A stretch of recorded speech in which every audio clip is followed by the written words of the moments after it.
In this episode, I got a Sony DTC75ES. This is Sony's first consumer DAT machine, and this one has a playback problem. Its sound is cutting in and out, and you can hear the internal relay clicking on and off with the sound. Let's check it out.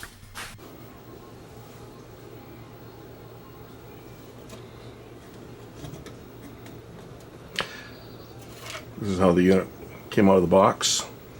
So I don't know whether this has been damaged during shipment or what, but that door is certainly not supposed to hang out like that. I'm going to take it apart before I plug it in.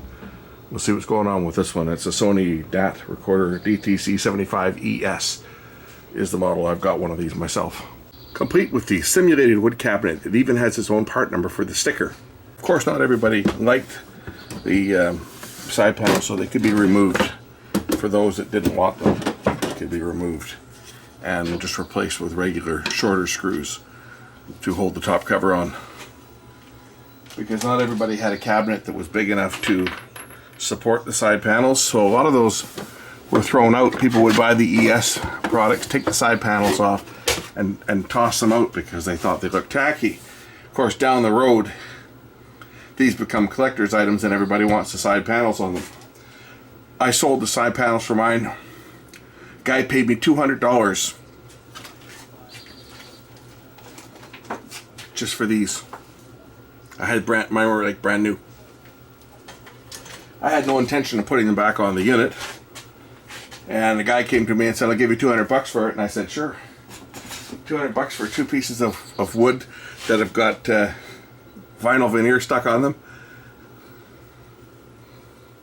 I would have been a fool not to sell them for that. That's probably more than I could have got for the entire deck. Because I think I sold one of these, not a 75, but another model Sony DAT machine about the same time, and I think I got $50 for the entire recorder, and the guy gave me $200 for the wood side panels. All right, let's just see why this is not. Let's open this up manually. It might just be that it's stuck.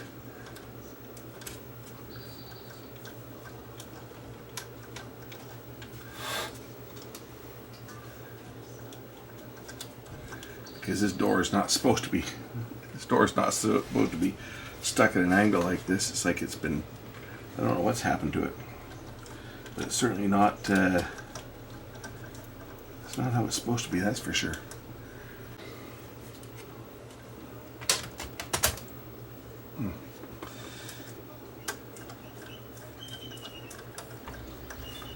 It just wasn't clipped in properly. Doesn't look to be. Might be a piece broken off this corner up here that holds it in place. But this just sits in. I might even have one of these things around here. I might have one, but then again, it might not. But it sits in normally like that, and then when this closes, it pulls the entire unit in like that. It closes down. Okay, that part's working. Let's see what's wrong with this unit.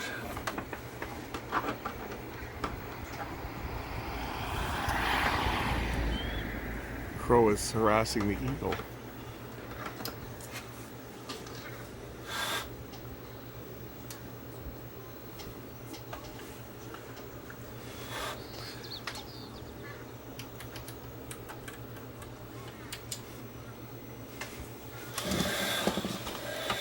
Does it turn on? Okay, I got a display. And it opens and closes. So that part's good. Let me grab a tape. We'll see what happens when I try loading a tape and see what's wrong with this machine. Looks like somebody has done some mods on this. One of these wires that are stuck on here, and then this big wire that's going all the way down here and soldered down to the board. Somebody's been doing their own wiring on here. That doesn't look factory to me. And this lid is not going to stay on either. It's broken.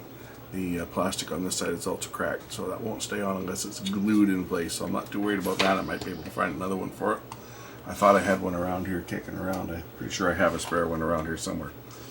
I'll try a tape. We notice it appears to thread okay, so that's a good sign. Will it play?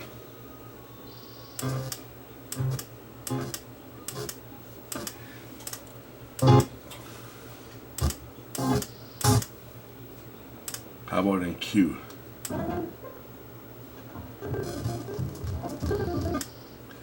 So in play, it's muting.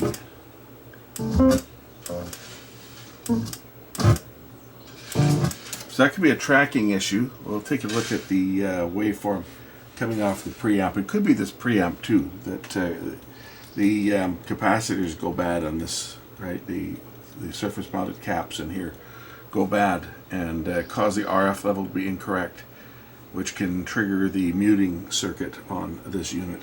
More than likely, that's where the fault is on this one. It's going to be a couple capacitors inside the preamp, because it's a very common problem on these, just like video recorders like that 8mm deck I worked on yesterday, with all the caps in the head preamp that was bad, and that was causing it to mistrack. It was playing at the wrong speed, for example.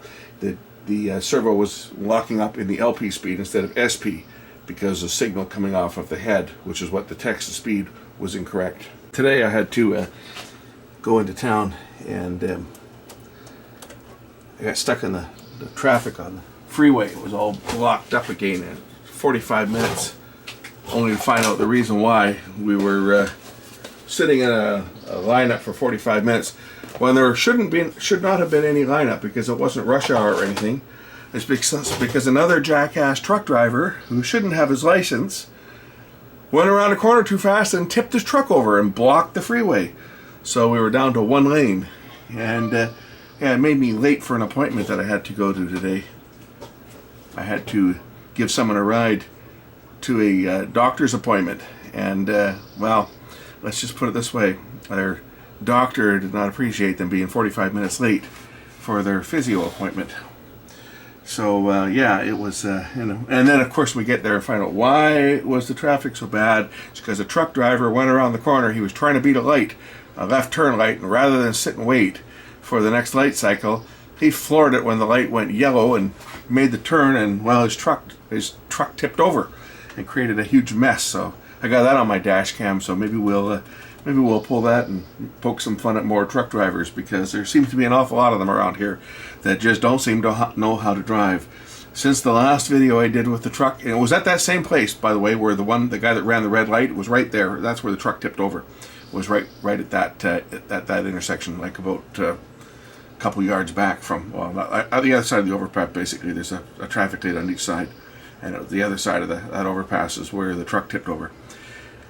But since that last one that I put up, there has been, I think, 3 trucks have hit bridges. One guy went down with his box up, slammed into an overpass, hit it so hard that the tractor actually disconnected from the dump truck part of the back, broke it right off. Another one went by just last week with a excavator that the bucket was too high, the arm was too high, and he hit another bridge. I mean, it's just like, this is a regular occurring situation out here, and it seems to be a handful of companies that keep having the same problem. I think one of these trucking companies, it's like their 6th bridge that they've hit in the last year. So that says something about the quality of the drivers that they're getting, I tell you. It's absolutely ridiculous. I'm gonna find the RF test point on this one. I forget where it is. It's down here somewhere. I think it's down there. RF, there it is. Just turn this around and clip it on. And let's take a look at what the levels look like coming off the head and how bad they are. And yeah, they're not good. I'll show you the scope. You guys see that? There's too much light shining on here. But that is not how an RF waveform should look on a DAT. Something's definitely wrong here.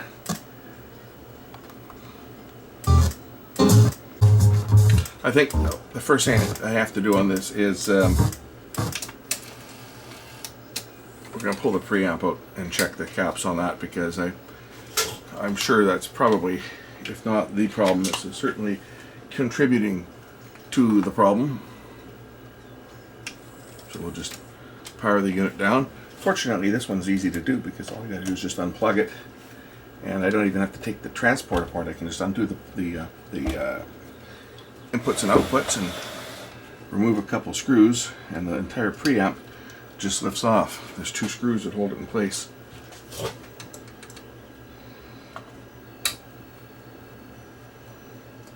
chances are my screwdriver is no longer magnetic. It seems to be every time I go to use it I have to charge it up again.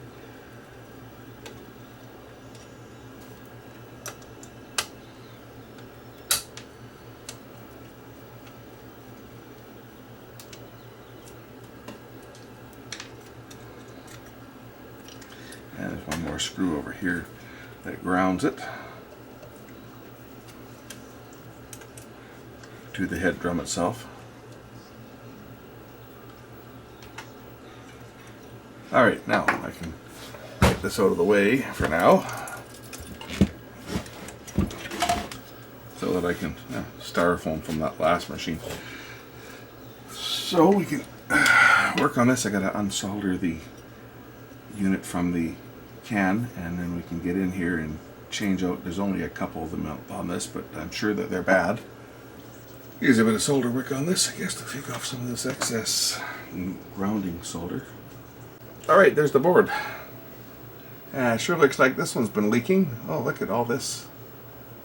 Looks like it's leaked quite a bit, hasn't it? And certainly this one's been leaking too. You can see what's been leaking out of here. These are the 22 microfarad 6 volt. They're always the same size. These just are a absolute disaster.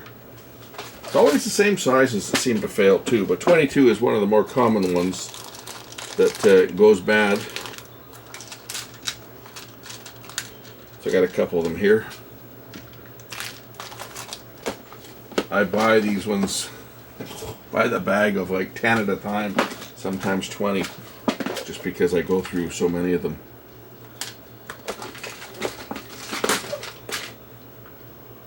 Tens, 22s, 47s, 1s.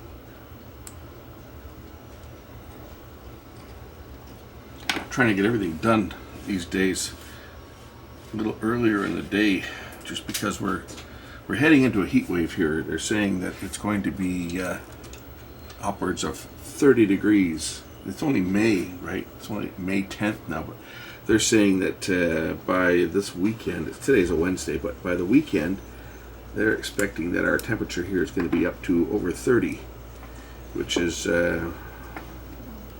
pretty incredible considering it's only May. It's like a summer day out there today. It's I think it's about 22 maybe today. It's 23 in the shop right now, looking at the little thermometer on the wall. So it's warming up. Almost time to turn the air conditioning on.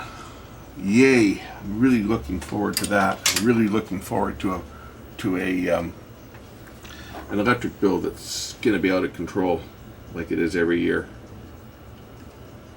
I try to delay turning it on as long as possible because our stupid power company can't get their act together and go to time of day billing like they've been promising for the past 10 years. You know, they put smart meters on everybody's house. And some people were against it. I was all for it because it allows time of day billing. So under the proposed new billing structure, there'll be 3 price levels for electricity here.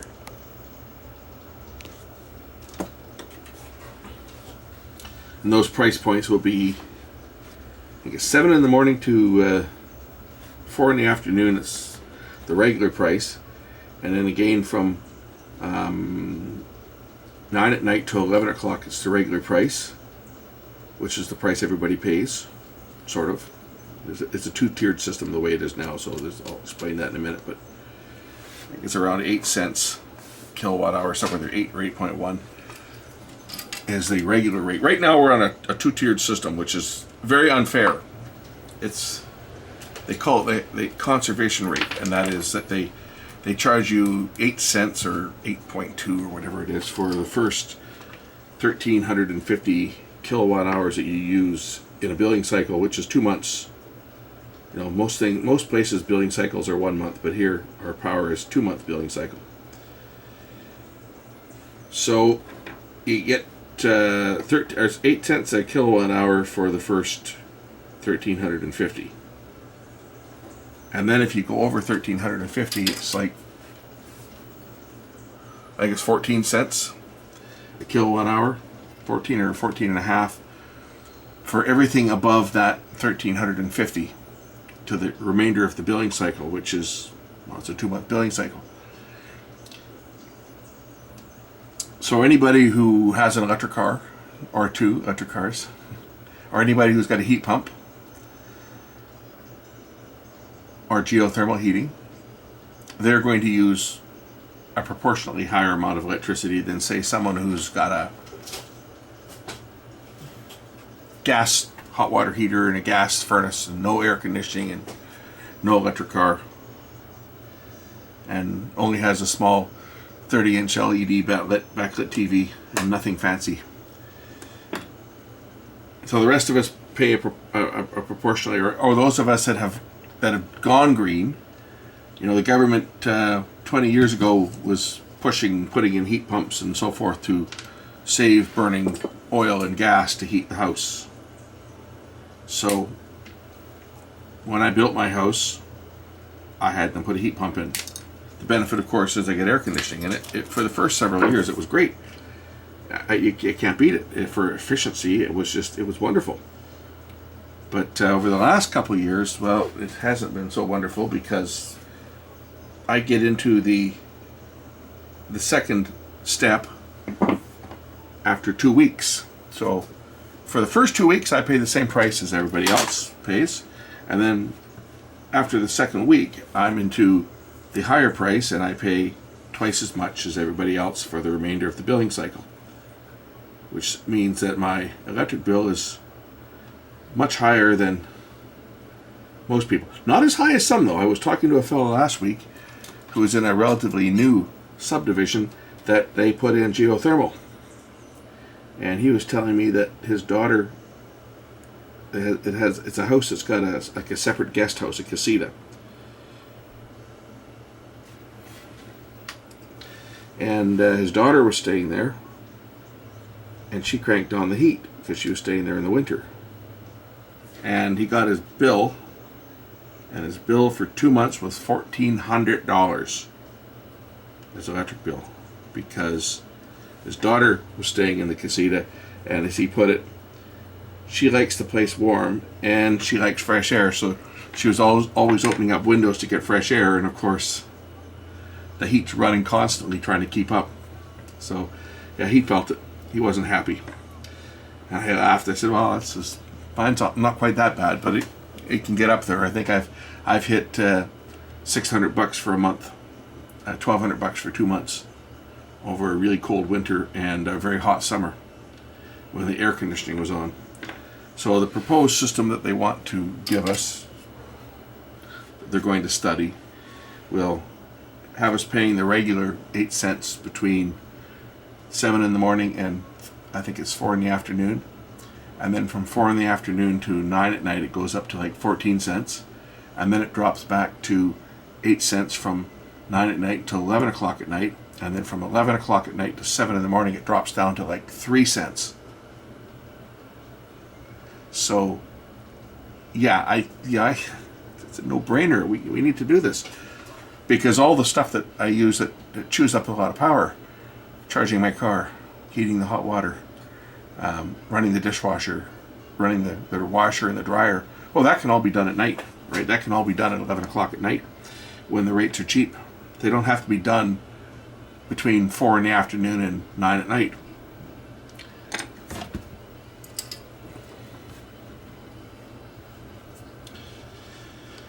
Anyway, I get sidetracked there while changing out these caps.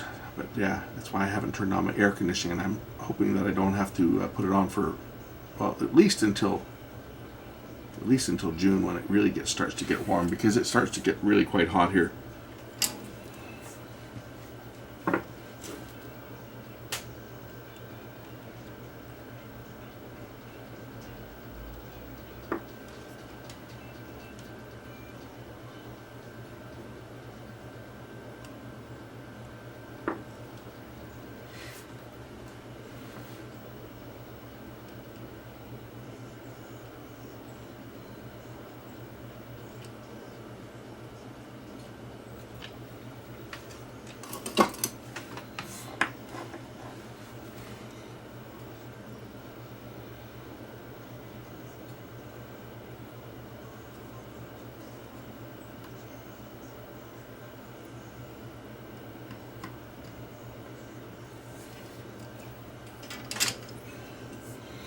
There, that should hopefully make this work.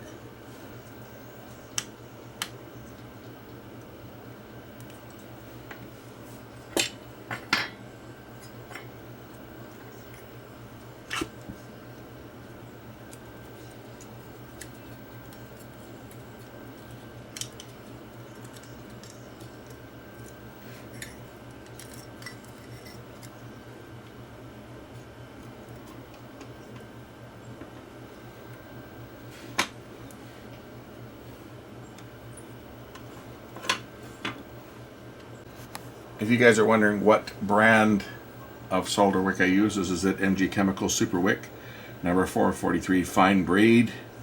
It contains rosin, of course, made in Japan, and well, here's the phone numbers.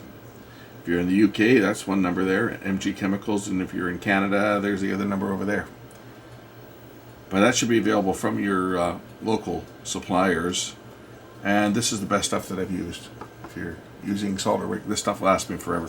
Like, I've had this roll now for, oh geez, probably 2 years, and I've still got probably half of it. It's like 25 feet, and it's about, I think it's about maybe $20, $25 for 25 feet, about $1 a foot. So it lasts a long time though. Like, I mean, I literally, this will last me, 2-3 years.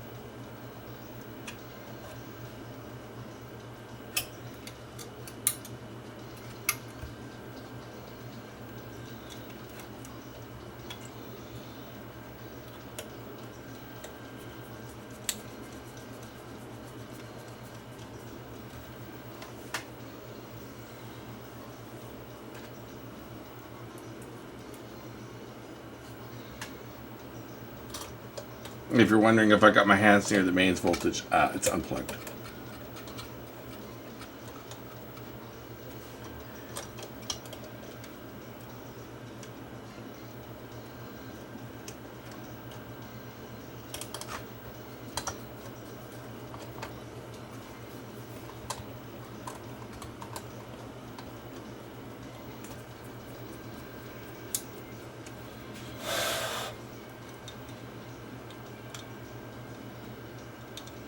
Reconnect the head and reconnect the output to the preamp.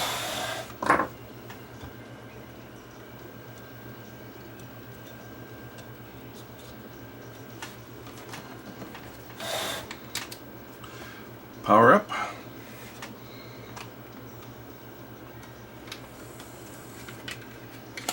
Will it work?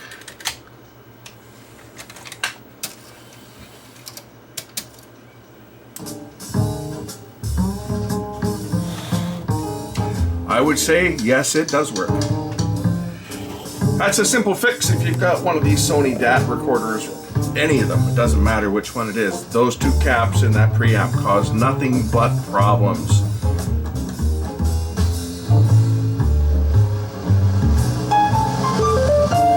I love these machines. This is a, I just like the look of these machines. They got a nice big meter on them. They're just beautiful machines. These were really expensive when they were new too, right? I bought mine brand new.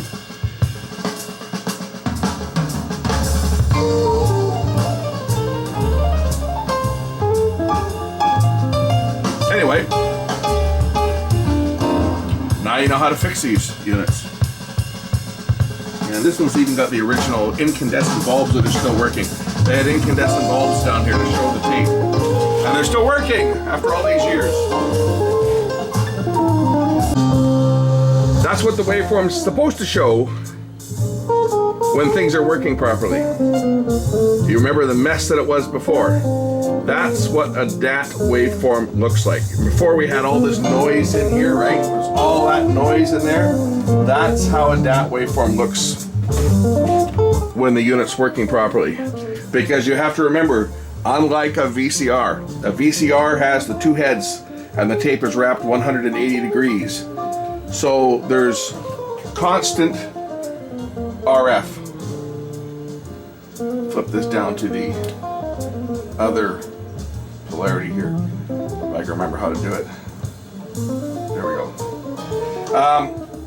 So on a VCR, you've got a constant waveform because the head is always in contact with the tape. As soon as one head finishes its pass, the next head is started and the handoff takes off from one to the next because it's an analog signal. This is digital. The tape is only wrapped 90 degrees. And the time that the actual RF data burst is actually less than 90 degrees. Now, if we were to expand this, I guess I can't. I'd have to delay it. Can I do it this way? I guess I can't. Anyway, I'd have to go into expand it. But what we've got here is we've got the tracking signals on each end. This is the time code data. And then there's the main payload. So this is what's used to figure out the start and stop for the data payload. That should be a square, like a flat waveform, just like a VCR, it's flat. But anyway, it's only a portion of the actual signal that's on the tape. What's recorded on each edge is the preamble and the postamble of the data burst. The rest of it's nothing because the head is out of contact with the tape and it's out of contact until the next head gets into position. And because it's only a 90-degree wrap, there's a good portion of the time, more than 50%, where there is no signal whatsoever on digital tape. Anyway, that's this one, ready to go back together. And the fellow I fixed this for, he's a good customer. I've done many DAT machines for him over the years. This is probably, I don't know, maybe 15 or more. He sends me all of his DAT machines. He's got quite a collection of DAT recorders. So they're traveling across the country because I guess it's hard to find people that know how to work on this stuff these days. I mean, I worked on it a little bit when I was in the business. It wasn't a huge market. Well, it never was a huge market, but we sold a few of them and I maintained a few of them and I maintained a couple for a few private recording studios. Those were mostly DA30s and DA40s for some recording studios that were out in the area. Most of them were like recording studios at home where the musicians did all their own work at home and they mastered the DAT. But I'm seeing more DAT machines now than I ever saw when I was in the business, just because I guess there's so few people that actually work on this stuff and it's all starting to break down. Anyway, that's it for this one. We'll catch you in the next one. Thanks for watching.